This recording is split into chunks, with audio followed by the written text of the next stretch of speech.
योगी अजय की भी मौजूदगी हमारे साथ है। अजय, जो स्थिति फिलहाल एलओसी पर नजर आ रही है उसको देखते हुए भारतीय सेना की तरफ से और क्या डेवलपमेंट है जो वहां नजर आ रही है आपको? देखिए, मैं आपको बताऊं कि अगर लाइन ऑफ कंट्रोल की अगर बात करें तो पिछले कुछ महीनों से ऑपरेशन सिंदूर के बाद से लगातार उसी तरीके से लगातार जो है वो सेना सतर्क है। हमने देखा पाकिस्तान की तरफ से घुसपैठ की कोशिश हुई, उसे नाकाम किया गया। पाकिस्तान की तरफ से ड्रोन भेजे गए, उन्हें मार गिराया गया। ड्रग्स वेपन भेजे गए, उनको वहीं पे नष्ट कर दिया गया। ये तमाम चीजें जो हो रही हैं ये बताती हैं कि सेना लगातार सतर्क है। दो ऑपरेशन इस वक्त चल रहे हैं, एक ऑपरेशन सिंदूर जो जारी है और दूसरा ऑपरेशन सिंदूर जो हिंटरलैंड पे चल रहा है, जम्मू कश्मीर में मौजूद आतंकियों के सफाई के लिए। उसमें सुरक्षा बलों की लगातार कार्रवाइयां चल रही हैं, आतंकी मारे जा रहे हैं। जो छुपे हुए आतंकी हैं उनको मार गिराने के लिए कवायद तेज की गई है और आतंकी जंगल में दर दर भटक रहे हैं और देख रहे हैं कि अपनी जान बच सके। और वहीं अगर आपको बता दूं कि पाकिस्तान जो इस वक्त कर रहा है, जहां तक पाकिस्तान ये छुटमुट फायरिंग करने की कोशिश कर रहा है एलओसी पर, कभी फायरिंग करके कुपवाड़ा में सेना को निशाना बनाने की कोशिश करता है, कभी पुंछ में फायरिंग करता है, तो इसके पीछे की जो वजह है वो यही है कि पाकिस्तान सीधा जंग नहीं कर सकता। पाकिस्तान अगर सीधा जंग करने लायक होता तो आज सोचिए 61 को देखिए, 71 को देखिए, 99 को देखिए, ऑपरेशन सिंदूर को देखिए, आज तक तो कुछ नहीं कर पाया। पाकिस्तान को पता है एक प्रॉक्सी वॉर ही उसके पास ऐसा जरिया है जिसके जरिए वो विदेशों से पैसा लेगा। उस पैसे से पाकिस्तान की तरक्की या उसकी फाइनेंशियल कंडीशन सुधारने के बजाय यहां आतंकवाद को चलाता रहेगा। कश्मीर मुद्दे को लेकर वो चुनाव लड़ता रहेगा, मगर अब पाकिस्तान के पास बचा कुछ नहीं है, सिर्फ गिदड़ भपकियां देने के सिवाय कुछ नहीं। आज अमेरिका की शय पर पाकिस्तान अगर कुछ करने की सोच रहा है उस पे भी पाकिस्तान को यह जरूर याद रखना होगा कि अमेरिका पाकिस्तान से कई मील दूर बैठा है, मगर भारत जिस जगह पे बैठा है, चाहे वो ये इलाका है जम्मू कश्मीर से सटा, पंजाब हिमाचल से सटा हुआ, गुजरात राजस्थान से सटा हुआ, या फिर दूसरी तरफ अगर आप देखें तो अफगानिस्तान का जो फ्रंट इस पर खुला हुआ है, ये पाकिस्तान के लिए बहुत बुरा होगा। जी ठीक है अजय, रहिए हमारे साथ, लगातार बातचीत होगी। फिलहाल शुक्रिया आपका इन तमाम जानकारियों के लिए और हमारे तमाम गेस्ट भी हमारे साथ मौजूद हैं। और आपको बता दें कि डॉक्टर अमजद अयूब मिर्जा भी अब हमारे साथ जुड़ गए, एक्टिविस्ट हैं पीओके से। तो डॉक्टर अमजद अयूब, जो ये स्थिति फिलहाल पाकिस्तान कर रहा है आखिरकार क्यों? क्या प्रॉक्सी वॉर के अलावा पाकिस्तान के पास कोई ऑप्शन है? देखें, प्रॉक्सी वॉर के साथ साथ ये अपनी जो है ना अपनी बका की जंग भी लड़ रहे हैं, अपनी एग्जिस्टेंशियल वॉर भी लड़ रहे हैं। क्योंकि ये ऐसे एक मकाम पे आ गए हैं, ऐसी स्टेज पे आ गए हैं जहां अब इनके पास इसके अलावा और कोई रास्ता नहीं है कि ये जंग में छलांग मार दें, क्योंकि इनका अपना वजूद खतरे में पड़ गया है। आप देखें बलूचिस्तान में इनकी क्या हालत है, मतलब है कि बिल्कुल आउट ऑफ कंट्रोल है इनके बलूचिस्तान, रोज़ मर रहे हैं ये वहाँ पे। खैबर पख्तूनख्वा में जो है हालत आपके सामने है। पंजाब जो है वो इनके खिलाफ हो चुका है इमरान खान की वजह से। तो अब ये कैसे यूनाइट करें पूरी नेशन को, एक नेशनल उसके ऊपर जो है, नेशन तो है नहीं है लेकिन एक नेशनल कॉज के लिए जो है कैसे ये करें। उसके लिए ये इनके पास इसके सिवाय कोई चारा नहीं है कि दहशतगर्दी का ये एक झूठा ढोंग रचा के जंग करें। चाहे वो जंग इंडिया से कर लें, अफगानिस्तान से कर लें, किसी से कर लें, भले कर लें, ये इनका है। उसके साथ ये प्रॉक्सी भी हैं, तो वो दोनों काम इकट्ठे हो जाते हैं इनके। लेकिन ये है कि ये इस तरह चलेगा नहीं, और अब तो वाज़ेह हो चुका है कि अफगानिस्तान जो है वो भारत उसकी मदद के लिए आएगा, इसी तरह रूस आएगा। तो पाकिस्तान के लिए मुश्किलें बढ़ रही हैं। आप देख लेना कितना बड़ा डेडलॉक चल रहा है तुर्की में, कि कोई डील नहीं हो सकी, कोई मुज़ाकरात में कोई पेशरफ्त नहीं हो सकी, और उसके बजाय अब इन्होंने कहा जी 6 नवंबर को फिर बैठेंगे। तो ये तो वही हो गया, कमीशन पे कमीशन, कमीशन पे कमीशन वाली कहानी है। बैठेंगे बैठेंगे तो देखी जाएगी। लेकिन ये मैं आपको बता दूं कि ये पहली दफ़ा अफगानिस्तान की हिस्ट्री में है कि अफगानिस्तान की जो जनता है वो एक हो गई है। वो चाहे वो कम्युनिस्ट हो, सोशलिस्ट हो, इस्लामिस्ट हो, हाँ। डेमोक्रेट्स हो, तो वो और सब डॉक्टर एक ताल बांध के डॉक्टर साथ अमजद खड़े। आयूब, ये भी माना जाए कि ये शायद पाकिस्तान के लिए पहली बार होगा। अच्छा डॉक्टर मार्तंड झा, जो स्थितियां फिलहाल पाकिस्तान में नजर आ रही है उसके अंदर तो बहुत कुछ चल ही रहा है, लेकिन अगर आप पिछले कुछ समय से देखें तो कई जगहों पर जो चाहे वो बलूचिस्तान हो, खैबर पख्तूनख्वा हो, पीओके हो, सिंध हो, यहाँ पर एक्टिविटीज काफी ज्यादा बढ़ गई हैं। और ये बात पाकिस्तान को समझनी पड़ेगी, जो बात हमारे सहयोगी भी कह रहे थे, आप अमेरिका का सहारा लेकर कब तक चलेंगे, कब तक आखिरकार इस तरह की वॉर, जो प्रॉक्सी वॉर आप करते हैं, उसको करते रहेंगे? पाकिस्तान अभी भी शीत युद्ध के ज़माने में जी रहा है। जहाँ तक मुझे लगता है, शीत युद्ध में जिस तरीके से अमेरिका ने अपना पैसा पाकिस्तान के अंदर पूरी तरह पंप किया और भारत के खिलाफ उस पैसे का पाकिस्तान ने आईएसआई के थ्रू यूज़ किया, ये एक तरीके से पाकिस्तान को लगा ये जीवन पर्यंत चलता जाएगा। भारत की शक्ति शीत युद्ध के बाद, और अगर हम पिछले 35 सालों को देख लें, काफ़ी बढ़ी है। पाकिस्तान की इंस्टेबिलिटी का कारण वो खुद है। अफ़गानिस्तान से उनकी जो अभी तनातनी चल रही है, उसमें अगर अफ़गानिस्तान सफल हो जाता है तो मुझे नहीं लगता पाकिस्तान का वही नक्शा मेंटेन रहेगा जो कि आज है। एक आइडिया है ग्रेटर अफ़गानिस्तान का, जिसमें अफ़गानी लोग बहुत सारे पाकिस्तान के एरियाज़ पर अपना क्लेम करते हैं। पाकिस्तान में एक और चीज़ है, वहाँ पर 8% से 10% लोगों के पास लगभग 90% प्रॉपर्टी है। ये जिस तरह की डिस्पैरिटी है पाकिस्तान की अपनी सोसाइटी में, ये उसके लिए खुद सबसे बड़ा खतरा है। पाकिस्तान के लिए दूसरे कोई खतरा हो या ना हो, वो खुद अपने लिए सबसे बड़ा खतरा है। जब आप देखते हैं वहाँ पर इतने सारे आतंकवादी संगठन लगातार बने रहे हैं और ओसामा बिन लादेन भी वहीं से पकड़ा गया था, तो ये कोई शक व शुबा की बात नहीं है कि पाकिस्तानी मिलिट्री को इसका कोई पता ना हो। यहाँ तक भी कहा जाता है कि पाकिस्तानी मिलिट्री के शह पर ही ये सब हो रहा है। सरकार तो अपने आप में वहाँ एक दिखावा है, मेन जो चीज है वो है पाकिस्तान की मिलिट्री। कुल मिलाकर ये कहा जा सकता है डॉक्टर मार्तंड झा, जो आप कह रहे हैं कि जो लोकतंत्र की बात लगातार की जाती है वो लोकतंत्र सिर्फ दिखावे के लिए ही है, और कहीं ना कहीं शायद वहां पर जो सेना, जो मुनीर हैं, जो कहते हैं वही होता है। अच्छा सर, अब मैं आपके पास आना चाहूंगी, क्योंकि कहीं ना कहीं सर जो स्थिति नजर आ रही है विजय सागर धीमान जी, वो ऐसा लगता है कि पाकिस्तान विदेशों से पैसा लेता है, उस पैसे से अपने देश में आतंक को बढ़ावा देता है, और उसे जब जब समझ में आ जाता है कि अपने देश में स्थितियां बहुत ज्यादा खराब हो रही है, वो चाहता है कि एलओसी पर वो कुछ एक्टिविटी कर दे। देखिए, जहां तक पाकिस्तान की बात है, पाकिस्तान दुनिया भर में यह बता रहा है कि हम विक्टिम्स हैं टेररिज्म के, हम विक्टिम्स हैं इकोनॉमिक ऑपरेशन के, हमारी हालत खराब है, हमें फ्लोट रखिए क्योंकि हम न्यूक्लियर पावर हैं।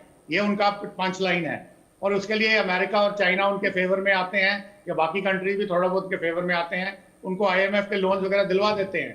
परंतु अब दुनिया को भी समझ आ गया है कि जो लोन्स उनको दिए जाते हैं गरीबों के लिए, अपलिफ्टमेंट के लिए, अपना पॉवर्टी एलिवेशन के लिए, वो इस्तेमाल होते हैं टेररिस्ट के लिए। अभी एफएटीएफ की भी वार्निंग आ गई है, आईएमएफ की भी वार्निंग आ चुकी है। और परंतु प्रॉब्लम ये है कि आपने बोला, आपके साथी ने भी बोला कि पाकिस्तान इतरा रहा है अमेरिका के जोश पे। मुझे ये बताइए, अमेरिका का जोश है क्या उनके पास? क्या अमेरिका उनके साथ आएगा भारत के अगेंस्ट जंग करने के लिए? सवाल ही पैदा नहीं होता। तो वो किस बात की कर रहे हैं? उनको सिर्फ लग रहा है कि जो उनकी पर्सनल बॉन्डिंग है ट्रंप के साथ, कि उनको पैसे मिल जाएंगे जो उनके पॉकेट में जाएंगे, या उनके लिए कुछ प्रॉपर्टीज बनेंगी अमेरिका में, एल्सवेयर, जो उनकी पोस्ट रिटायरमेंट में काम आएंगी, वही होगा। पाकिस्तान पर से को कुछ नहीं मिलेगा। और पाकिस्तानी आर्मी, मैं आपको बता रहा था, इस वक्त इस हालत में नहीं है। मैंने बोला निचले स्तर का शब्द इस्तेमाल कर रहा हूं, उनकी औकात नहीं है इस वक्त, क्योंकि वो इतने जबरदस्त फंसे हुए हैं। और नंबर 2 सबसे बड़ी बात जो है, पाकिस्तान के जो ऑफिसर रैंक्स हैं, रैंक एंड फाइल में बहुत ज्यादा डिसकंटेंटमेंट है, और वो ओपनली रिवोल्ट करने के लिए आए थे।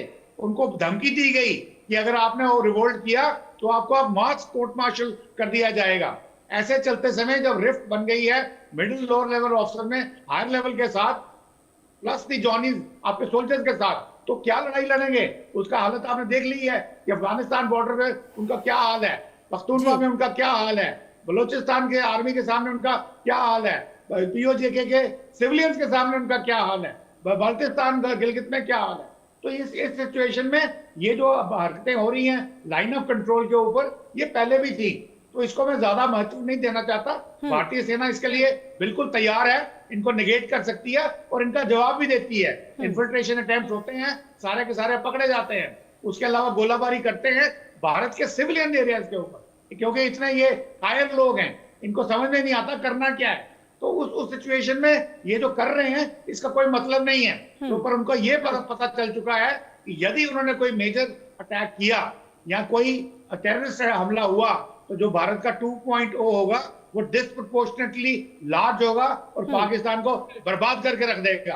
और अगर बाई चांस उन्होंने कभी न्यूक्लियर की बात करी, पहले तो अमेरिका उनको करने नहीं देगा, नंबर तो अगर करी भी तो मैं आपको यही याद दिलाता हूं कि आज से 26 साल पहले 99 में वाजपेयी जी को रात को बताया गया था ऑपरेशन प्रार्थना के दौरान कि आपको बताया गया था कि देखिए अमेरिका पाकिस्तानी आपके ऊपर अटैक करने वाले हैं। ठीक है बोला सर, मुझे तंग मत करो, सोने का टाइम हो गया है। तो आप उनको ये बता दो ये बात यदि तो उन्होंने ये बात तो हमला सर किया, ये बात तो सही कल है। सुबह भारत के रक्षा पाकिस्तान मंत्री से दुनिया के लेकर नक्शे से तीनों मिट सेना चुका होगा। प्रमुख ने बार बार ये बात दोहराई है कि अब अगर पाकिस्तान इस तरह की हरकत की तो फिर उसे जवाब दिया जाएगा और ये भारत न्यू नॉर्मल है भारत के लिए।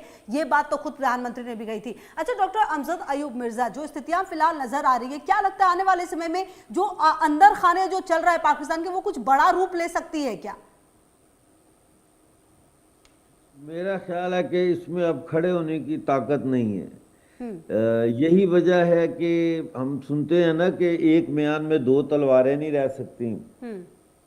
पाकिस्तान में इस वक्त एक म्यान में दो तलवारें हैं। हाँ। शहबाज शरीफ और आसिम मुनीर। आसिम मुनीर दोनों एकजुट हो हुए हैं, क्योंकि सबकी बर्बादी हो रही है ना, सिविल हो मिलिट्री हो। Pakistan is going like down the drain, is going downwards.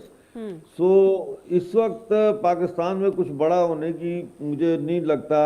इन्होंने जिस तरह से तहरीक लब्बैक पाकिस्तान वालों के कत्लेआम किया है मुरीदके में, और उससे पहले इन्होंने जिस तरह डी चौक में पीटीआई के लोगों का कत्लेआम किया है, और जो पश्तूनख्वा में ये छोटे छोटे मासूम बच्चों को मार रहे हैं ड्रोन हमलों में, ये लोगों के घरों के ऊपर ड्रोन फेंक के औरतों को मार रहे हैं, प्रेग्नेंट औरतों को गोलियां मारी हैं इन्होंने, ये और मार रहे हैं। और इसी तरह से बलूचिस्तान में जो कुछ ये कर रहे हैं, सिंध में अभी इन्होंने एक वहाँ पे बहुत मशहूर स्टूडेंट लीडर हैं गनी चांडियो, उनको उठा लिया हॉस्पिटल। वो अपने बच्चे को लेके गए हैं उसका ट्रीटमेंट कराने के लिए, बीमार था बहुत, उसको हॉस्पिटल से उठा के ले गए, अगवा कर लिया सिक्योरिटी फोर्सेस ने, और वहाँ बड़े मुजाहरे हो रहे हैं।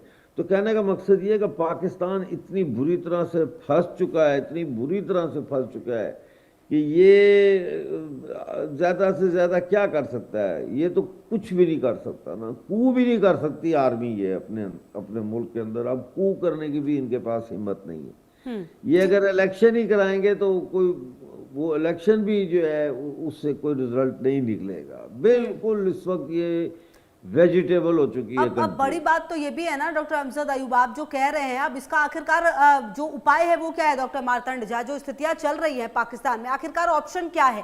क्योंकि खुद में तो घिरा हुआ है, ऊपर से एलओसी पर इस तरह की हरकतें कर रहा है, अफगानिस्तान के साथ अलग उलझा हुआ है। इसे लगता है कि अमेरिका जाकर बातचीत कर लेना और सऊदी अरब के साथ डील कर लेने से क्या तमाम स्थितियां सही हो जाएंगी? क्या दुनिया को नजर नहीं आएगा कि पाकिस्तान के अंदर खाने क्या चल रहा है?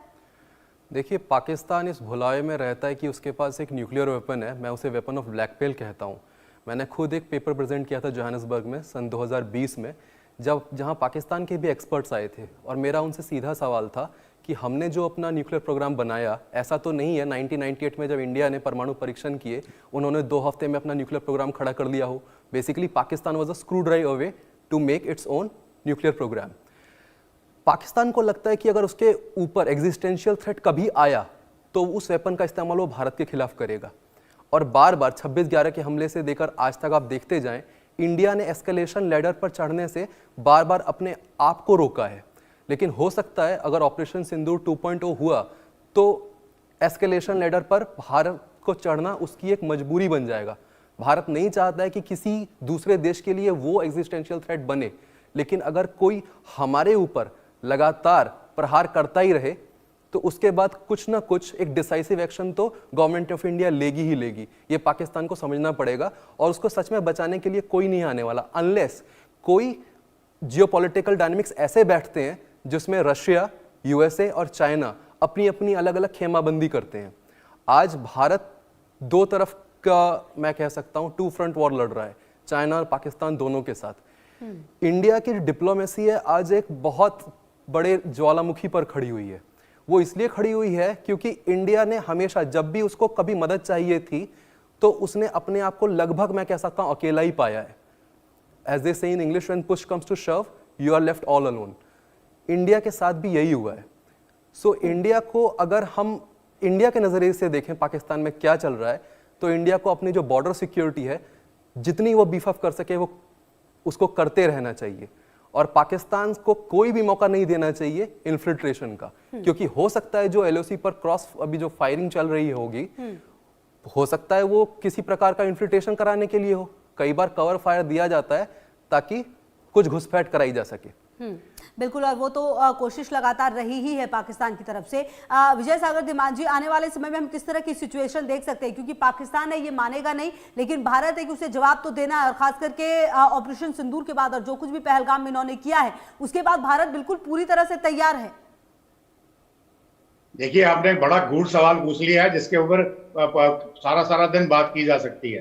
आने वाले समय में दो तीन चीजें बहुत क्लियर है। फर्स्टली, इंडिया ने अपनी नई रेड लाइंस डिफाइन कर दी हैं और दुनिया को बता दिया है कि अगर इनको उल्लंघन किया गया तो हमारा क्या जवाब होगा। ये सारा क्लियर है। बाकी पाकिस्तान की न्यूक्लियर ब्लफ नहीं चलेगी। पाकिस्तान का ये मानना कि अमेरिका के साथ कोई एग्रीमेंट है या सऊदी अरेबिया के साथ है या चाइना के साथ है, वो पाकिस्तान का साथ देंगे भारत के अगेंस्ट, वो भी बिल्कुल नहीं होगा। पाकिस्तानी आर्मी इस पोजीशन में नहीं है। इन्होंने अपना एम्युनिशन जो था, इनका वॉर वेस्टेड रिजर्व बोलते हैं WWR, वो इन्होंने उठा करके यूक्रेन को बेच दिया। अब इनके पास एम्युनिशन तक नहीं है अपना लड़ाई लड़ने के लिए 2.5 दिन से ज्यादा। तो उस स्थिति में उनको इस वक्त अफगान वाली लड़ाई, जो अभी मेरे पैनलिस्ट ने बताया, इस्तांबुल में फिर से वो वार्ता जो सेकंड हो रही है, दोहा वाली फेल होगी, सीज फायर फेल हो गया। जो अफगानियों के जो जेन्युइन डिमांड्स हैं, उनकी बाउंड्री के बारे में, रिफ्यूजीज के बारे में, TTP के बारे में, वो भी नहीं करने हैं।